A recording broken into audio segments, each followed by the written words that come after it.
Big 12 football is back. It's Big 12 Media Day season, talking season, breaking it all down right here on the Cougar Tracks podcast. And I'm your BYU insider, Mitch Harper, here on KSLSports.com. You can follow me on X, Instagram, Facebook, TikTok, at Mitch_Harper. Follow KSL Sports as well on all the socials, at KSL Sports. And download the KSL Sports app today so you can get push notifications, updates on BYU sports. Wherever you are, you can always get updates. And also, you can listen and watch this podcast on KSL Sports YouTube and on the KSL Sports app and wherever you get your podcast. So, going to be diving into the big storylines for BYU football and the Big 12 at large here in this edition of the show. Also, College Football 26, BYU's quarterback situation, and recruiting as well. And that's where we start things off as today, just moments ago. BYU football lands a pair of defensive personnel to the class of 2026. They add three-star edge rusher from Rogers, Arkansas, Braxton Lindsey. And then moments later, Nehemiah Kolone from Stillwater, Oklahoma, defensive lineman. He commits to BYU as well. BYU now up to 18 commitments in the class of 2026, and this class continues to knock on the door of being potentially a top 25 class. And then you think about guys that are still out there for BYU potentially, like a Jax Tanner, who is going to make his decision coming up on July 12th. BYU is in a great position for many players, and getting Kolone and Lindsey, I think, were really good additions. Braxton Lindsey in particular had a great list of offers, primarily from SEC programs, Oklahoma, Missouri, Arkansas, the hometown team, and then the Miami Hurricanes among the notables. He throws away the Oklahoma hat in favor of a BYU Noggin Boss hat, which was pretty cool. Again, we're living in a world where BYU's winning hat ceremonies, folks. This is a completely different climate than the BYU you used to know. But Braxton Lindsey is a fascinating prospect, in my opinion. I think he's going to be a really dynamite player, excellent athlete, dual sport guy. I just love the position. You know, he could be like a Jack Kelly type of player where you could put him at the edge, a defensive end, if you needed to, add some weight to his frame. But, man, he could be an excellent outside linebacker as well. I think he's going to be a fantastic player for BYU. When you think about how the guy could play wide receiver, he's not going to play wide receiver in college, but at high school, he was asked to play on the offensive side. He's putting up monster numbers as a wide receiver. And then you see what he was doing, the impact on defense, 9 sacks last season. Dual sport guy, plays basketball as well.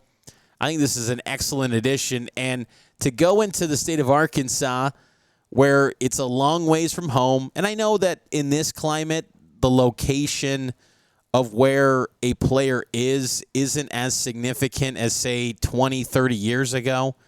It was almost unthinkable to get a guy from the Central or Eastern time zones to play at BYU back in the day. It would happen. It wasn't never happening, but it wasn't commonplace. And the world's gotten smaller, it feels like, because of social media, and everyone can connect with each other on a moment's notice. But still, long ways from home, and the list of suitors, and BYU gets him.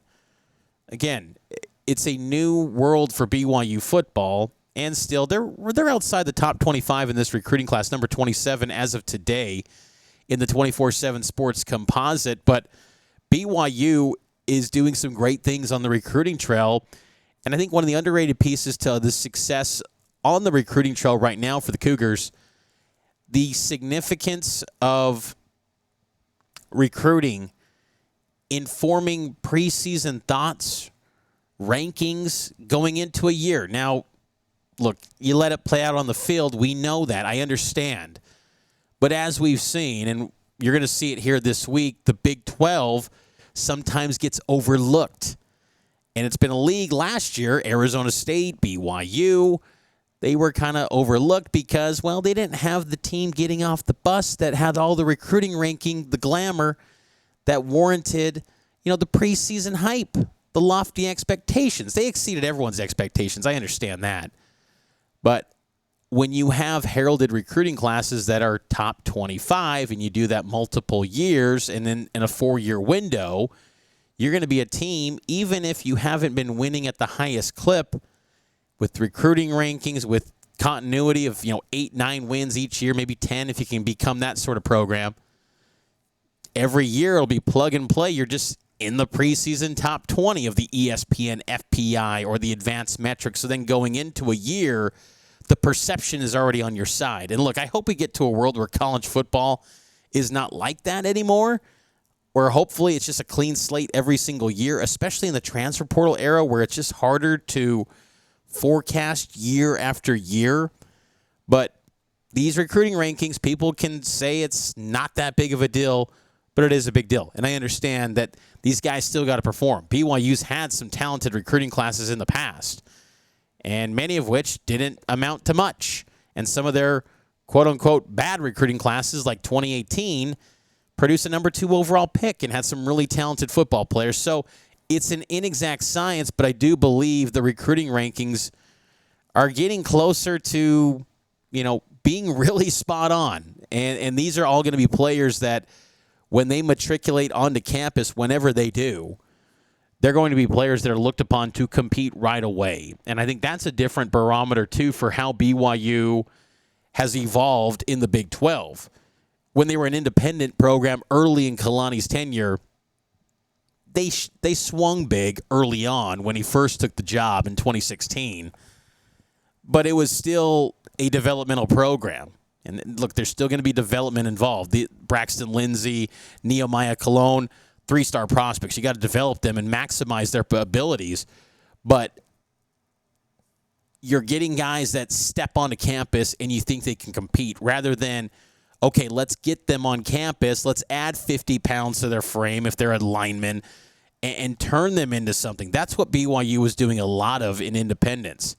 Now they're getting athletes who have the physical makeup that if they showed up in January, they're ready to compete and battle for time or at least push the current players in the program to earn their spots. And that's what you want. That's the competitive depth that you want. And I think that's a sign to me of what this recruiting class is. Look, you'll go through the class. They got 18 commits right now. Probably 9 of them aren't going to do much. But if they give you competitive depth, that's great. Like, you're not going to have every class or an entire class just everyone hits. It'd be amazing if they did. And I think you got to be closer to that now in the revenue sharing era where you have to vet everyone as close as possible, and you need to play a little bit of money ball, and you need to figure out what positions you're going to prioritize. And clearly, edge rushers and linemen are a huge priority for BYU, and that's a smart move because defensive ends in the NFL, that is a premium position. And a guy like Braxton Lindsey, who could be an outside linebacker, edge rusher, however they develop him at BYU, he could be that guy. And Kolone is a lineman who was highly productive the past couple seasons at Stillwater, Oklahoma. So this is a really good recruiting class, and they still got some bigger fish out there to continue to potentially add and make this a top 25 recruiting class. But, of course, I'm here in Frisco, Texas, Big 12 football media days, and very excited to cover the Big 12 media days. 3rd year doing this. First time here in Frisco, Texas. And I got here to the Omni, which is connected to the Star here in Frisco. It's the 3rd different location in the 3 years that I've been covering Big 12 media days. 2 years ago, it was in Arlington at AT&T Stadium, home of the Dallas Cowboys. Last year was at Allegiant Stadium in Las Vegas and the 110-degree heat, the dry heat. But it was a scorcher last year. And then this year, Frisco, Texas at the Star. I will say Texas, it's kind of, coming here to Texas right now, it's a little bit, almost a little bit sad, I would say, because of just the heavy emotions in the state of Texas right now after the flash flooding. Down a little bit further south here in Texas, but you see the news and all the coverage that's happening, and you just can't help but think of the families that were impacted by that. Even the Big 12 Conference issued a statement on that. So The heavy emotions, you can kind of sense it in the state of Texas right now, even here in North Texas. But still, Big 12 football media days are going to be a lot of fun over the next 2 days. And it was cool to get here to the Omni. And, I'm heading into the elevator, and there's Joey McGuire and his wife. And then Dave Aranda's at the bottom of the elevator. And, there's Brett Yormark here in the lobby. And all of the cheer squad, BYU's cheer squad was on the plane here into DFW. Utah's cheer squad was also on the plane as well. It's just a fun event. And the Big 12, they put out an entertaining media day. Sometimes it can be a little hectic. You got to kind of go and get things yourself. I get that, which is a lot of fun. But the visuals, all the things that you kind of see at media day, at Big 12 Media Day is very fun. And I'm curious to see what they have this year. I kind of saw the layout a little bit. Again, the star is just right over here over my shoulder. I can see it outside my window. And I went down and kind of checked it out, and should be a really cool setup. Kalani Sitake will take the stage right after Brett Yormark. So he's going to be early. He's going to be the first head coach on the main stage to kind of set the tone for head coach press conferences. And there's going to be a lot to unpack with Kalani Sitake and this BYU football team, which, of course, going into the Big 12 Media Days, you typically think there's going to be a preseason poll. That's not the case this year. Instead, it's just an all-conference team, no preseason poll. That was taken away from the media. The media, including myself, we dropped the ball, I guess, last year, picking Arizona State 16, clearly, and they finished number 1. But I will say, I'm not going to go and say, taking away a preseason poll suddenly improves the odds of multiple Big 12 teams going to the playoff. What I will say, though, because that's not what I think, what I do believe is that not having the preseason poll doesn't brand anyone. And this league, 1 to 16, it is razor thin. Well, I would say 16 this year, there should be a bigger gap. I think 16, to me personally, is UCF. But number 1, I think, is Texas Tech. That's my preseason pick. If there was a poll, I would go Texas Tech Red Raiders. I love their personnel that they've added out of the transfer portal, and it's not just throwing away money. It's identifying fits and top-end portal guys. This is not just adding portal guys to add portal guys. Like, they're getting all-conference caliber guys. You go through that portal class, and it's some legit talent, with David Bailey being among the notables off the edge coming in from Stanford. But I just think that taking away that branding for this league that doesn't get the built-in benefits of, getting perceived just always the moment before toe meets leather, don't have any disadvantages placed on any of the teams. Arizona State was 16, preseason 16 in the league, last place. They go into Manhattan last year at 7-2. And they're just kind of an afterthought. And no one's really talking about them because I think everyone just mentally put them at the very bottom when really they didn't belong at the bottom. They were playing good football, and one of their losses, I believe, was without Sam Leavitt at quarterback. So I just think that not having that branding and that justification to say, if you're an AP voter, top 25 voter, they're outside, the top 60 going into the year in your kind of mental rankings if you're a voter. I wish voters would kind of just tear it down, start from scratch every single week and build up a new ranking, kind of like what the playoff does, but they don't seem to do that. They kind of just want to be validated with their picks being the right ones, and no one was picking Arizona State, so it was hard for them to climb the rankings. And that became a challenge, and even BYU to a lesser extent. BYU climbed a little bit faster because they had that win over Kansas State, who was number 13 at the time. But still, this league not having a branding, a stigma going into the year before toe meets leather, I think is a smart move by the conference. All conference teams were released on Monday, though. Chase Roberts, he's first team pick, and also kicker Will Ferrin. So no surprise there. The big storyline for BYU football here at Media Days, of course, is going to be at quarterback. Jake Retzlaff reportedly going to enter the transfer portal, but as of today still has not entered that transfer portal. Haven't heard any comments from Jake Retzlaff's attorney or Jake himself publicly about the reported honor code violation, which, of course, he admitted in that civil lawsuit that's now been dismissed, where he admitted to consensual sex, and that would be a violation of the school's honor code, having premarital sex. So the quarterback situation is going to be a hot topic for BYU. And I'll admit, I'm kind of surprised that they didn't just get this squared away last week, maybe with the local media or whatnot, and just kind of, clear the air of where everything truly stands with BYU football at the quarterback position in 2025. But now it's going to be one of the hot topics here at Big 12 Media Day, not just for BYU, but I think the league at large. When you consider BYU was an 11-2 team last year, Jake Retzlaff was a national story at stretches last season. I mean, he was on every media outlet. BYU was putting him everywhere they could. So he became a name. He was the biggest celebrity on the BYU football team last year.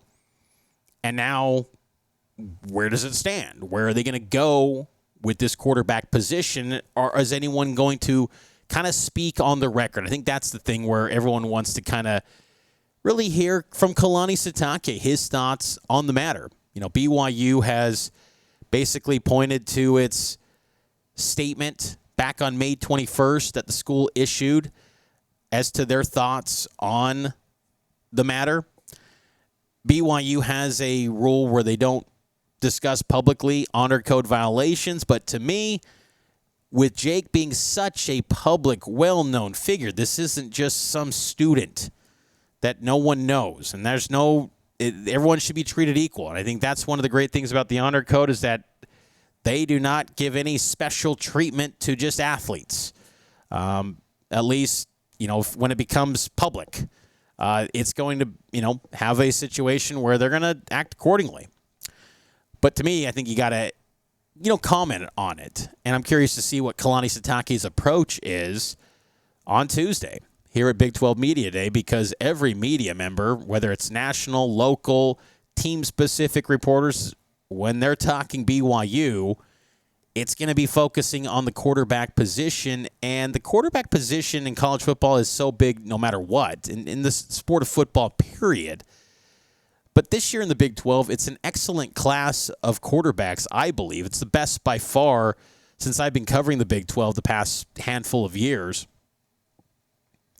And BYU is well known for its quarterback play. What's their situation going to be? So it's going to be a hot topic when it comes to Jake Retzlaff. And Kalani Sitake, I'm curious, too, to go even deeper beyond Jake. What are his true thoughts about McKay Hillstead, Trayson Bourget, Bear Bachmeier? How is he going to structure fall camp? What is he looking to accomplish here? Do Trayson Bourget and McKay Hillstead, will they get equal first-team reps? Does Bear Bachmeier get a chance at getting first-team reps? I really want to gauge where Kalani's mind is at with this quarterback position. He likes the talent. We know that. But does he believe that they can go win a Big 12 title with these players? We haven't heard that from Kalani Sitake. Can they go win a Big 12 title with McKay Hillstead, with Trayson Bourget, or Bear Bachmeier? Kalani will be meek and humble, as he often talks about with his team. But what gives him confidence? What gives him a quiet belief that these guys could deliver if called upon? Last year at this time at Media Days in Las Vegas, Kalani was super confident. He wasn't telling why he was confident. He just kept saying to the media, you'll see why. You'll see why we're going to prove people wrong. And it was this little bit of a chip on the shoulder bit with BYU being picked 13th last year. He was super confident.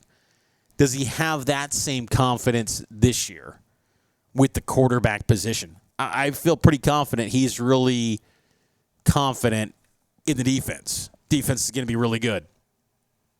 Last year, they were the number one defense in the Big 12. They have a chance to be better. potentially, this season. It's a really good defense. Some questions at corner, we know that, but this is going to be a really good defense, and the defensive line is going to be better this season. There's no question in my mind about that.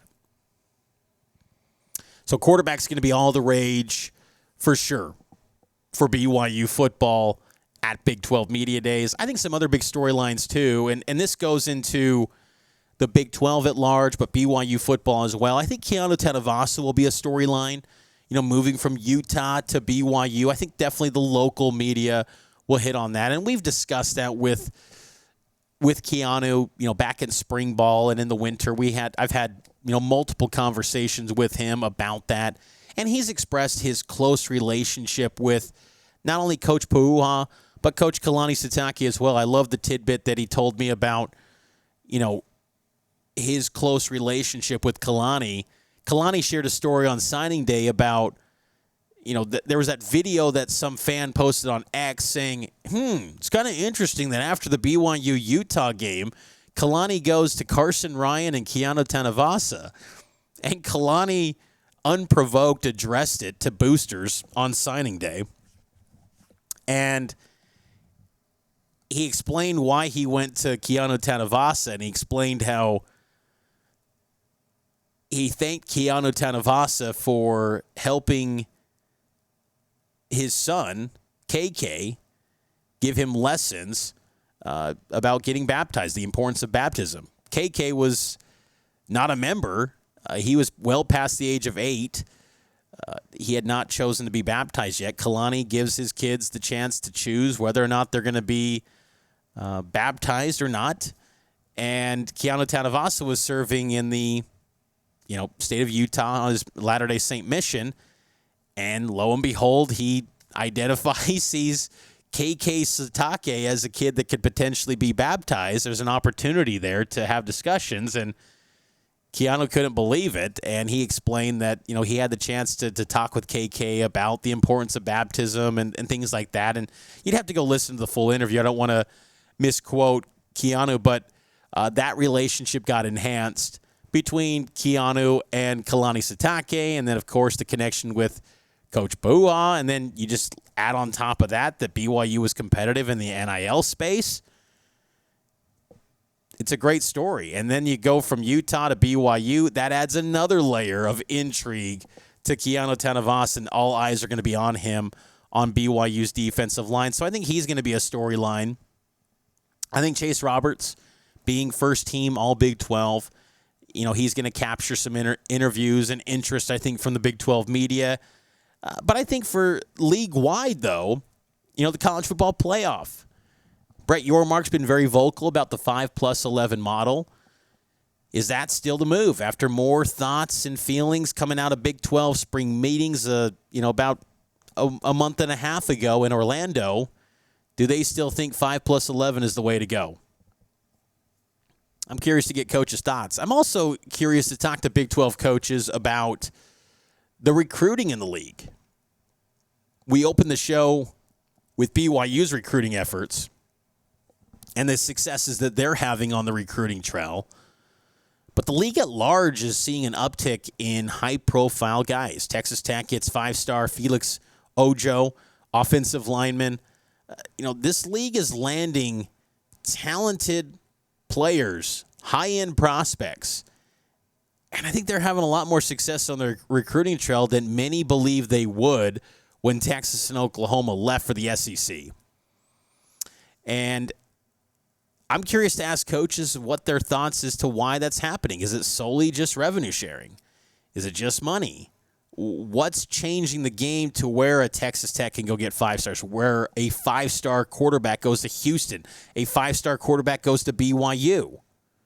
We kind of know on this show, BYU's track record of what they have to offer, but what's changing the game for these other programs in the Big 12 that many have always viewed as just flyover programs that the national landscape doesn't focus on?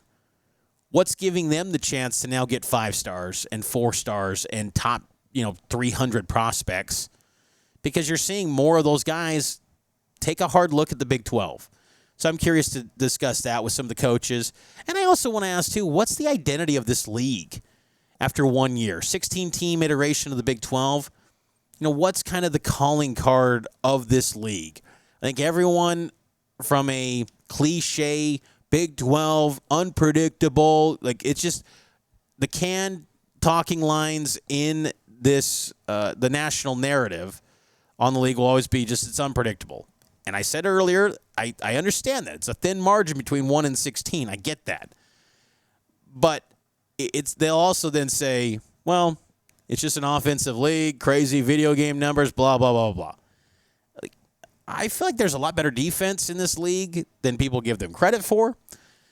But I'm curious to ask coaches what they believe are some of the trends that are building in this 16-team Big 12. What benefits are they seeing playing a national schedule? What benefits is that providing to their institutions? I'm curious to talk to coaches about that. And then also revenue sharing. What have been the pros? What have been the cons from what they see could be concerns moving forward into the revenue sharing era as they settle in on that? So a lot of exciting stuff at Big 12 Media Days. I can't wait to really dive in. It's going to be an early morning. We will have full coverage on KSLSports.com, KSL 5 TV, KSL News Radio, and the KSL Sports Zone. It's going to be a loaded week of content here from Frisco, Texas, but going to be a lot of fun. I cannot wait to tackle all of it and really get to know this league. And that's one of my favorite things about covering a conference, unlike Independence when it was just BYU, is really forming relationships in the league, forming relationships with the beat writers, getting to know the people in this league. There's some great football minds that cover the Big 12 that I've really enjoyed, getting to know and forming relationships with those people. It's one of the great things about covering a program within a power conference and a league, too, that has a lot of passion. The Big 12 fan bases, they have passionate fan bases. I think BYU's near the top, personally. I just think BYU fans are as rabid as they come, and they are excited as ever because of the new unleashed possibilities with their athletic department by being in the Big 12. But it's good times ahead, and it's going to be a loaded, busy day on Tuesday. We'll hear from Brett Yormark. We'll hear from Kalani Sitake. We'll hear from all the players that'll be here from BYU. There's also going to be a coaches panel roundtable discussion. PayPal's going to be here to discuss more of the PayPal revenue sharing discussion. Very intrigued by that. So a whole lot of stuff, breakout conversations, more on this Cougar Tracks podcast. We'll have recap videos. Going to be some busy stuff. So make sure to subscribe to the KSL Sports YouTube. Give a thumbs up to this video, but subscribe and get those notifications sent directly to you on YouTube so you don't miss any of the videos. And then also subscribe to this podcast, Cougar Tracks, Apple, Spotify, Pocket Cast, YouTube, wherever your podcasts, we are available and on the KSL Sports app as well. So I will talk to you tomorrow here from Frisco, Texas at the Big 12 Football Media Days. Next time here on the Cougar Tracks podcast, and it's powered by KSLSports.com.